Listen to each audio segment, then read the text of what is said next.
Hello बच्चों, let us read this question. This question says the most satisfactory method of separating sugars from each other is. और हमारे option हैं option A fractional crystallisation, option B sublimation, option C chromatography, option D Benedict solution. So इस question में कहा गया है कि sugars को सेपरेट करने के लिए सबसे सेटिस्फैक्ट्री मेथड कौन सा होगा. सो इस क्वेश्चन को सॉल्व करने के लिए जो की कॉन्सेप्ट रिक्वायर्ड है वो है हमारे पास methods for separating sugars. सो यहाँ पे हमारे पास different type of sugars present होती हैं, जैसे glucose, fructose, sucrose and various other sugars.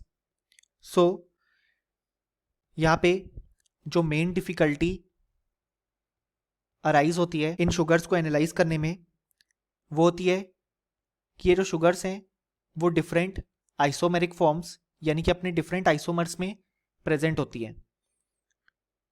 अब यहाँ पे जो हमारे पास बेस्ट वे या मोस्ट सेटिस्फैक्ट्री मेथड होता है इन शुगर्स को सेपरेट करने के लिए फ्रॉम ईच अदर, वो होता है हमारे पास मेथड ऑफ क्रोमेटोग्राफी. क्योंकि यहाँ पे ऑल दो ये जो शुगर्स है अपने डिफरेंट आइसोमेरिक फॉर्म्स में एग्जिस्ट करती हैं, बट डिफरेंट आइसोमेरिक फॉर्म्स की डिफरेंट प्रॉपर्टी होती है, जिसमें से उनकी जो सॉल्युबिलिटी वाली प्रॉपर्टी है वो हम यहाँ पे क्रोमेटोग्राफी में यूज़ करते हैं.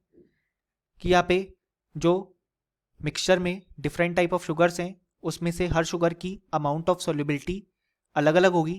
तो यहाँ पे जब क्रोमेटोग्राफी में हमारे पास दो फेज होते हैं, स्टेशनरी फेज और मोबाइल फेज, तो उसमें मोबाइल फेज में जब हम डिफरेंट शुगर्स को रखेंगे एंड देन उन्हें पास करेंगे on the stationary phase, so depending upon कि हर शुगर की सॉल्युबिलिटी कितनी है हम उन्हें डिफरेंट तरीके से सेपरेट कर लेंगे.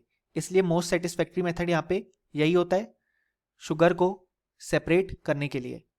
सो यहाँ पे जो करेक्ट आंसर होगा वो होगा ऑप्शन सी क्रोमेटोग्राफी. और option A, B and D incorrect हो जाएंगे क्योंकि इनमें से किसी भी मेथड से हम शुगर्स को सेपरेट नहीं कर सकते हैं, केवल हम क्रोमेटोग्राफी ही अप्लाई कर सकते हैं. सो फाइनली हमें लिख सकते हैं कि इस क्वेश्चन के लिए हमारे पास जो करेक्ट आंसर आया वो आया option C. Hope you understood it well. Best of luck.